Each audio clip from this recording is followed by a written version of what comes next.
शास्त्रों के बलाबल का विचार किया जाता है। सब शास्त्रों का प्रामाण्य एक समान नहीं होता।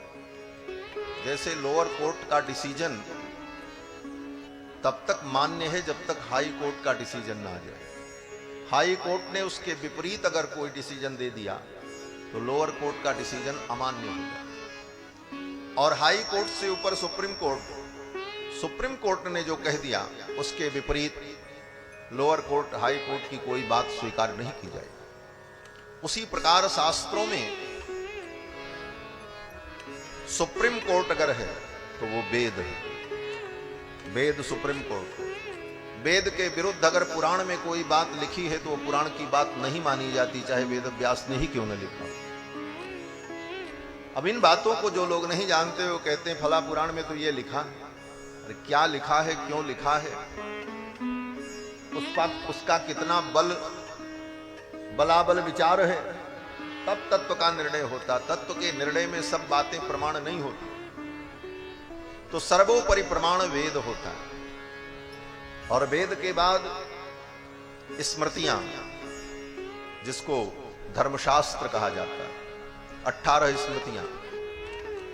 और तीसरे नंबर पर इतिहास, रामायण और महाभारत। और इतिहास में भी रामायण त्रेता युग का है और महाभारत द्वापर युग का है। इसलिए महाभारत से ज्यादा प्रामाण्य रामायण का होता है। अगर वाल्मीकि रामायण के विरुद्ध कोई बात महाभारत में कही गई है तो रामायण की बात मानी जाएगी, महाभारत की नहीं मानी जाएगी, भले वेदव्यास ने कहा। यह प्रामाण्य का विचार किया जाता है इस प्रकार से।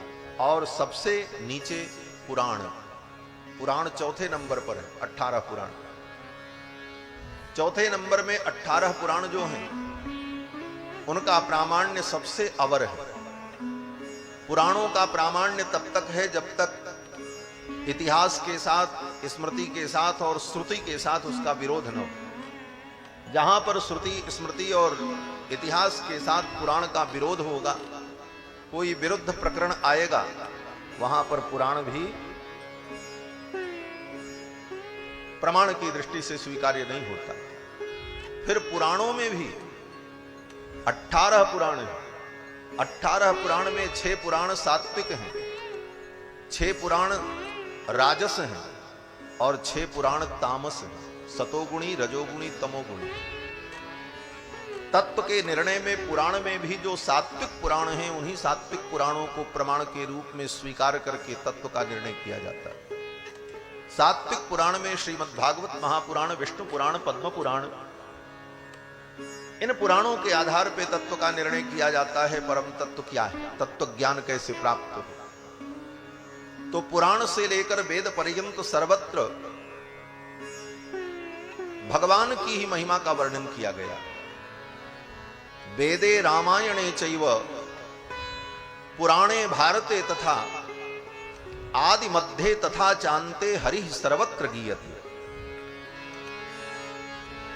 रामायण और वेद पुराण समस्त ग्रंथों में आदि मध्य अंत में एकमात्र भगवान की ही महिमा का वर्णन किया गया। किसी भी देवी देवता की महिमा का जो वर्णन है उसका उद्देश्य भी भगवान की ही महिमा का वर्णन है। और जो नहीं समझ पाते वो लोग मान लेते हैं फला देवता की इतनी महिमा, चलो इन्हीं पूजा करते रहे, उसी में लग जाते। मूल रूप से भगवान की ही महिमा का वर्णन वेद से लेकर पुराण पर्यंत है। और केवल एक वानगी कह करके हम आगे बढ़े। सबसे बड़ा सर्वोपरि ग्रंथ वेद, और वेद के जितने मंत्र हैं उन मंत्रों का जब भी उच्चारण किया जाता है तो सबसे पहले भगवान का ही नाम लिया जाता है। कोई भी वेद मंत्र पढ़ो, किसी भी देवता का मंत्र हो, चाहे गणेश जी का मंत्र हो, चाहे सूर्य भगवान का मंत्र हो, चाहे देवी का मंत्र हो, कोई भी मंत्र व्यक्ति पढ़ेगा तो पहले भगवान का नाम लेना पड़ता है। कैसे? बोले जैसे गणेश जी का मंत्र पढ़ना हो तो क्या कहेंगे? हरि ओम गणानां त्वा गणपतिगुं हवामहे। तो गणानां त्वा गणपतिगुं हवामहे गणेश जी का मंत्र पढ़ने के पहले क्या बोलना पड़ेगा? हरि ही ओम, भगवान हरि का नाम लेना पड़ेगा। देवी का मंत्र भी पढ़ो तो हरि ही ओम अम्बे अंबिके बालिके नमानयति कश्चन ससत्यस्वकः सुभद्रिकां कां पीलवासिनीम। हरि ही ओम, भगवान हरि का ही स्मरण करना होगा। भगवान हरि का स्मरण किए बिना, भगवान हरि का नाम लिए बिना किसी भी देवता के मंत्र में उस शक्ति का आधान ही नहीं होगा कि उस मंत्र के द्वारा उस देवता को हम बुला सकें अथवा उसका समादर कर सकें और समर्चन कर सकें। ये भगवान हरि की महिमा है। किसी भी देवता की आप पूजा करने चलो, कोई भी अनुष्ठान करो, कोई भी यज्ञ करो, कोई भी विधान करो, यहां तक कि साध तर्पण पिंड दानादि कर्म भी करो, कोई भी कर्म करने चलो तो पहले क्या करना पड़ेगा? वे पहले पंडित जी कहेंगे कि आचमन करो, जल पी करके शुद्ध हो जाओ। तो आचमन करते समय क्या कहना पड़ेगा? ओम केशवाय नमः, नारायणाय नमः, माधवाय नमः। भगवान केशव, नारायण, माधव, भगवान हरि का नाम लेकर के ही हम पवित्र होंगे। वहां सूर्याय नमः, कुबेराय नमः, इंद्राय नमः, वरुणाय नमः, किसी देवी देवता का नाम नहीं होगा, भगवान का ही नाम। केशवाय नमः, माधवाय नमः, नारायण, गोविंदाय। इसके बाद बोले हम स्नान करके पवित्र होकर के आए हैं। बोले तुम कितना भी पवित्र होकर के आओ, गंगा स्नान करके आओ, पंचगव्य से स्नान करके आओ, लेकिन पूरी पवित्रता तो तब होगी जब तुम्हारे हृदय में भगवान का स्मरण हो। तब क्या करना होगा? तब आचार्य ब्राह्मण कहेंगे अब अपने ऊपर जल छींट करके भगवान हरि का स्मरण करो। कैसे? बोले अपवित्र पवित्रो वा सर्वावस्थांगतोपि वा जह स्मरेत पुंडरीकाक्षं सवाह्याभ्यंतर शुचिः। अगर तुम पवित्र हो, अपवित्र हो, सर्वावस्थांगतोपि वा, सभी अवस्थाओं को प्राप्त हो चुके हो,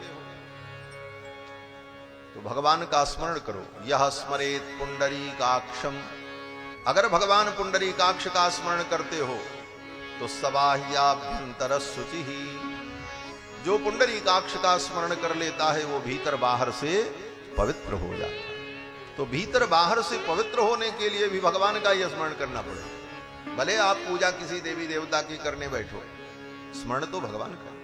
उसके बाद आचार्य कहेंगे अब संकल्प करो, हम यज्ञ करेंगे, पूजा करेंगे, जो भी करना उसका संकल्प करो।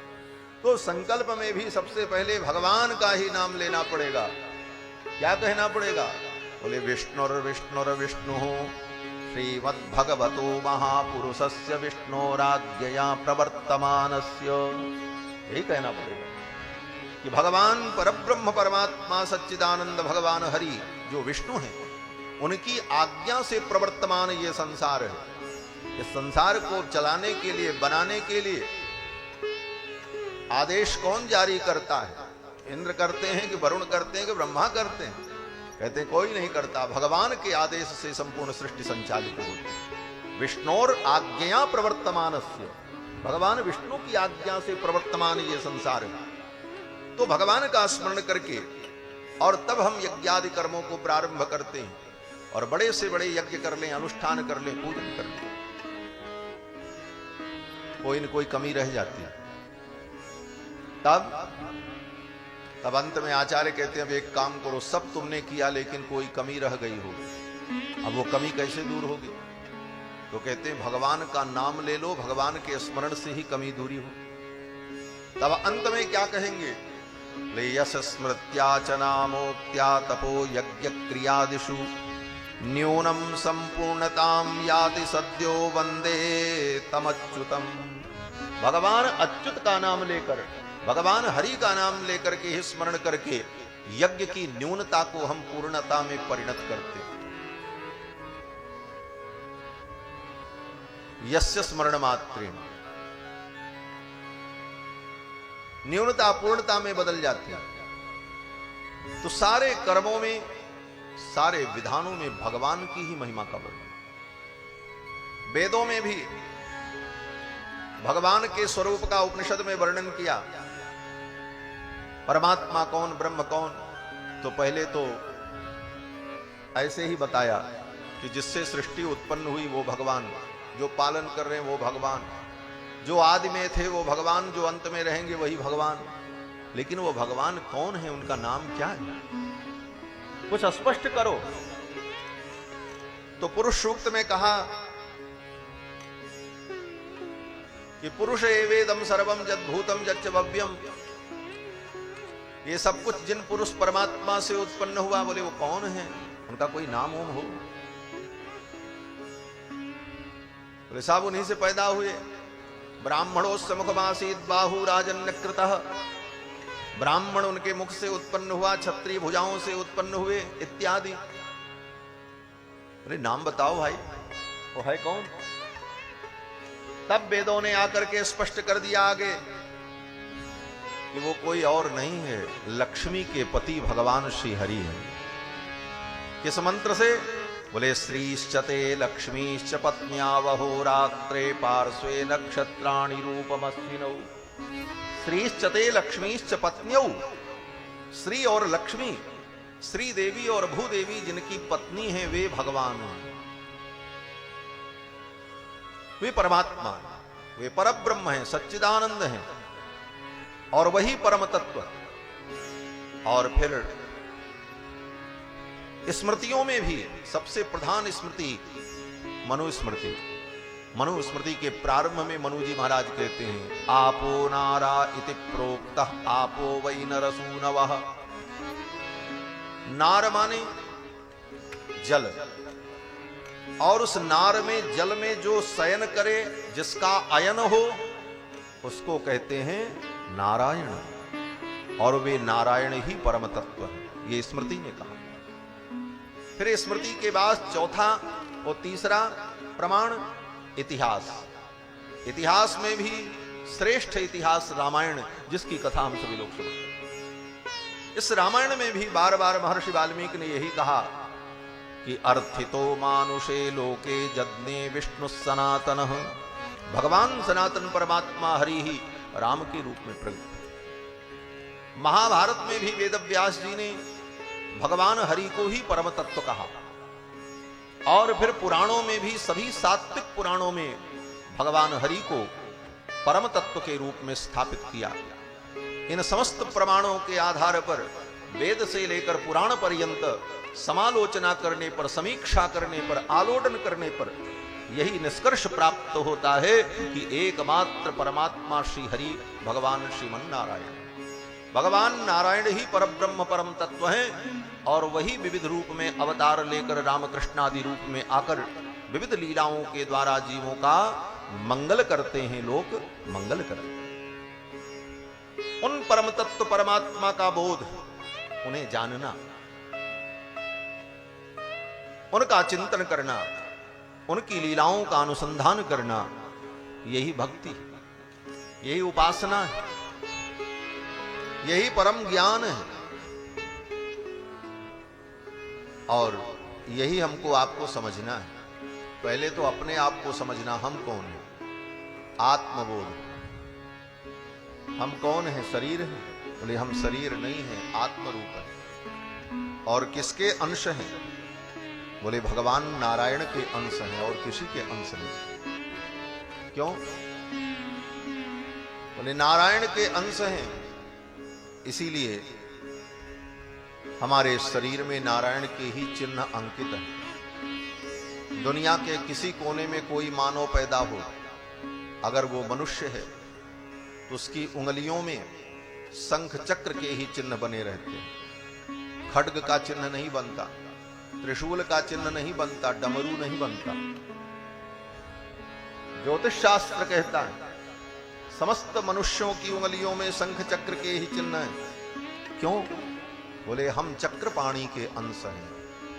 क्योंकि भगवान ने गीता में कहा ममैवांशो जीवलोके जीवभूत सनातन। ये जीव मेरे अंश है और मैं सनातनी, इनका अंशी हूं, मैं शेषी हूं। ये मेरे शेष भूत हैं। तो हम परमात्मा के अंश हैं, हम परमात्मा के दास हैं। दास भूता स्वतः सर्वे ह्यात्मन परमात्मनः। सभी आत्माएं परमात्मा की दास भूता हैं और अपने इस स्वरूप को समझना यही आत्मबोध है। लोग कहते हैं आत्मज्ञान प्राप्त करो। क्या आत्मज्ञान?